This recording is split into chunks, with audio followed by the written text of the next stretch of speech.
Now is the winter of our disconnect, made glorious summer by this sun of yours.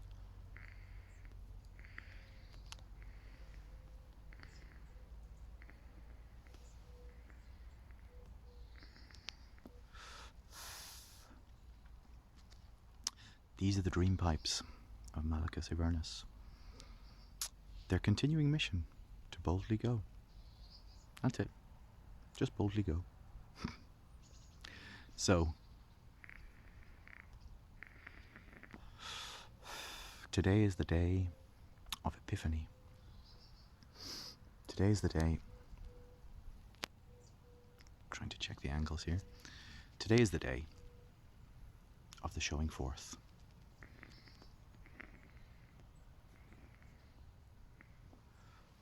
Of Godhead, of the divine. And Epiphany is what Joyce had in mind when he described what we now call an epiphany, a moment of realization. But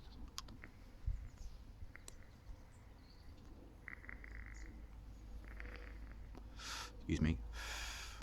The thing is, when Joyce described his idea of an epiphany, it wasn't so simple as just, having a realization. It was a moment of obscure spiritual revelation.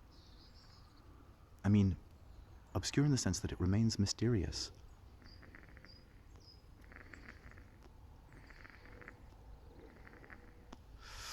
It was something that we don't necessarily understand, but one of those moments in which we feel, the trembling of the veil, in which we feel the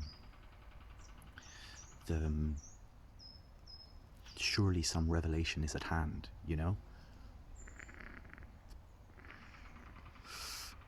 To steal a phrase from Yeats, of course. So, when he used epiphany, what he meant was, it's a moment that might even be just one of those moments of everyday life, one of those moments when everything seems to fall into a certain attitude to each other, stamping it on the memory. It's what Stevenson called, those picture-making moments.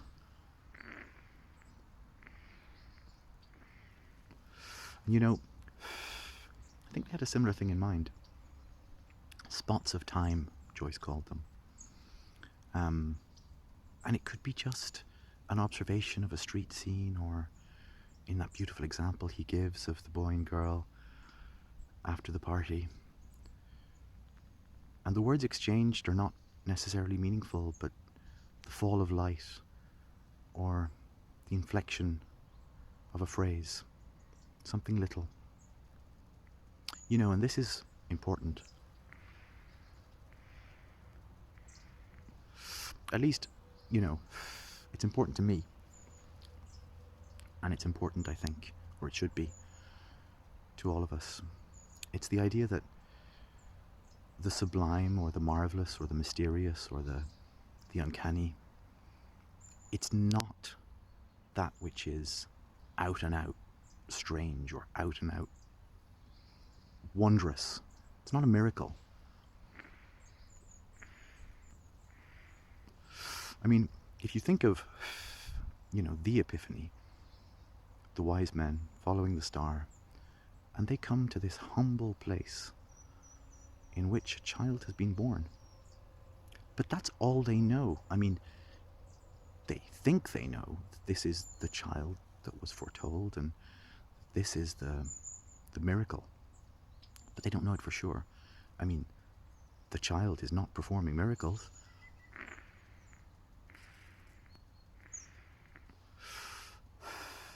And sure, in some versions it says that the sky opened and choirs of angels sang, but did they really?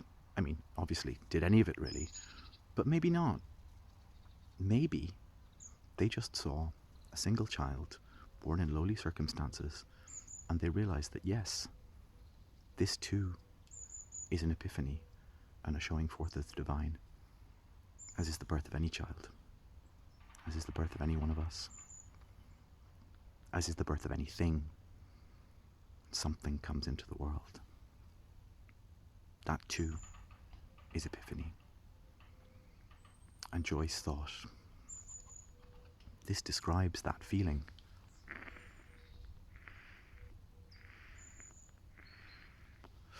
That moment that he wished his short stories in particular to be constructed around.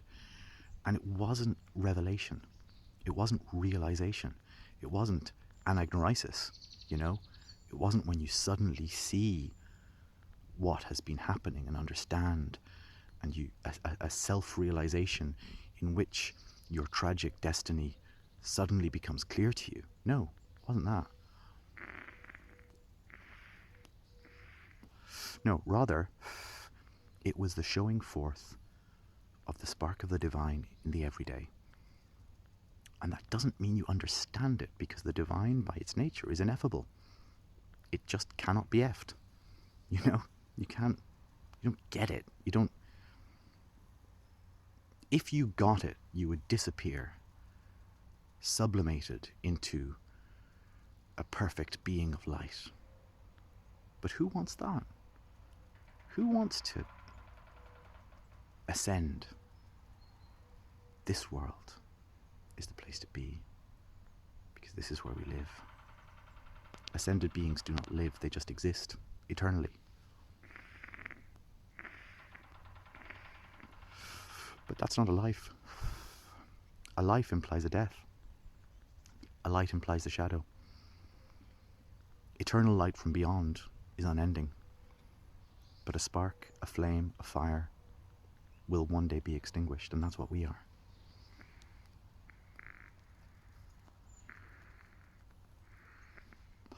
Or at least that's what this mortal part of us is. But this mortal part is not dross. This mortal part is not disposable, material messiness.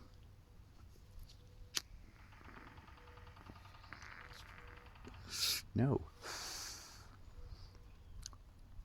This part of us can experience Epiphany because in lowly circumstances, in the depth of the night, a spark, a candle is lit in a window to welcome us home, the weary traveller. A child is born. Something passes. Something passes out of this world and beyond, and that too is Epiphany.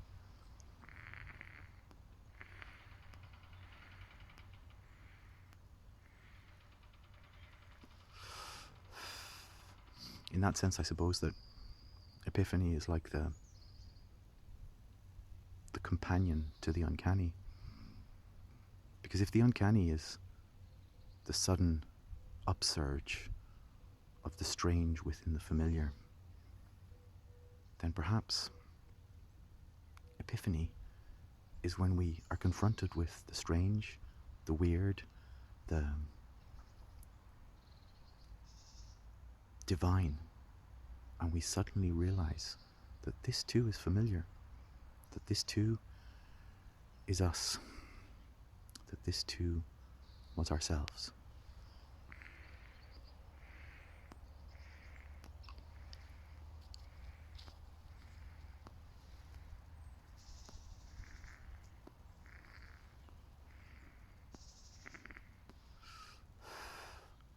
It is encountering an angel and seeing that you have its eyes. It is encountering the void and realizing that when you stare into it, it is staring back and it is waving, giving you a come hither gaze. Old father, old artificer.